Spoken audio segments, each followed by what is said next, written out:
I used to believe that love was enough. When I married my wife, I thought the long nights I spent working, the sacrifices I made, and the little gestures of affection were all that mattered. I wasn't rich, but I gave her everything I could. Every smile, every embrace, every promise. I thought it would be enough to build a life together. But lately something shifted. The warmth in her eyes dimmed. The gentle tone she once used turned sharp, laced with dissatisfaction. At first, I ignored it. I told myself she was just stressed, maybe tired. Still, in the back of my mind, there was a quiet whisper. A whisper telling me that her heart was drifting elsewhere. And no matter how much I tried to silence it, that whisper kept growing louder, demanding that I face the truth. It started with her words. Little comments. Look at how successful our neighbor is. Why can't we travel like other couples? You'd be a better husband if you had money. She said it half jokingly at first, like a tease. But I could feel the sting behind the smile. Every remark cut deeper than the last. The more I tried to please her, the more she pushed me away. Suddenly, the dinners I cooked weren't good enough. The gifts I bought were too small.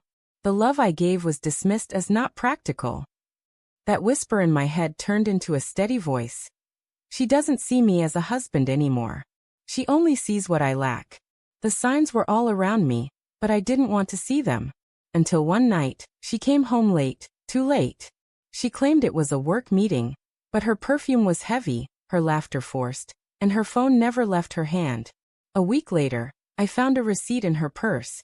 Dinner for two at a restaurant far beyond what we could afford. My stomach twisted. When I asked her about it, she brushed it off, saying it was a mistake. But mistakes don't happen twice. Soon, there were gifts in our home I never bought. Jewelry. A designer purse. And when I asked where they came from, she lied. Her excuses thin, her eyes cold. I didn't want to believe it, but deep down I already knew. I couldn't live in the dark anymore. One night, she left her phone unlocked. My hands trembled as I picked it up. Message after message burned through me. She laughed with another man mocking me. He tries so hard, but he's broke. I deserve better. I wanted to throw the phone, to scream, but I stayed quiet. Instead, I began watching closer. I followed her one evening and saw her slip into a car I didn't recognize. His car.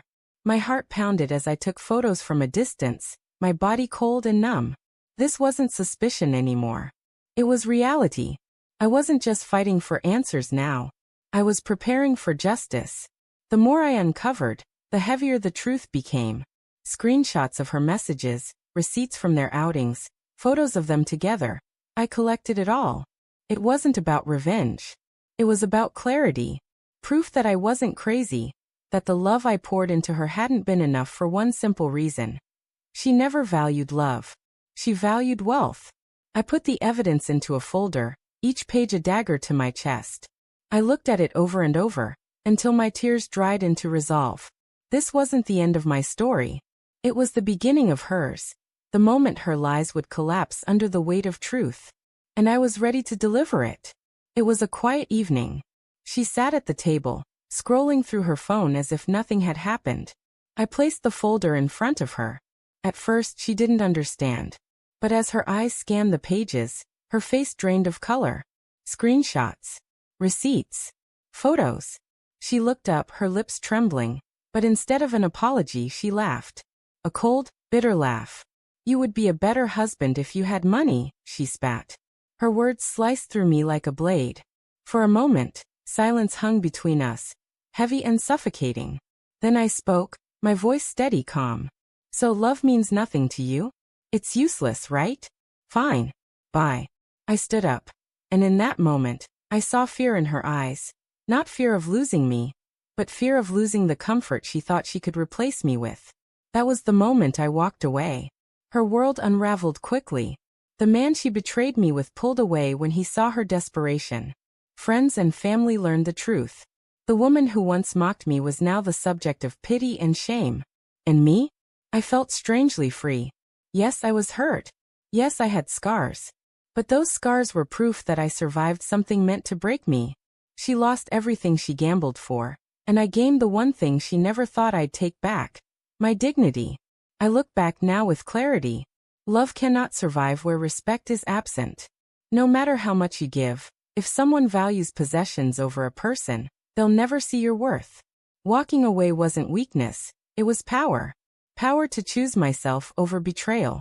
Her words still echo in my mind sometimes, but instead of pain, they remind me of freedom. You'd be a better husband if you had money. No, I am better without her. And as I closed that chapter, I realized, sometimes the greatest revenge is not destruction. It's moving on stronger than before.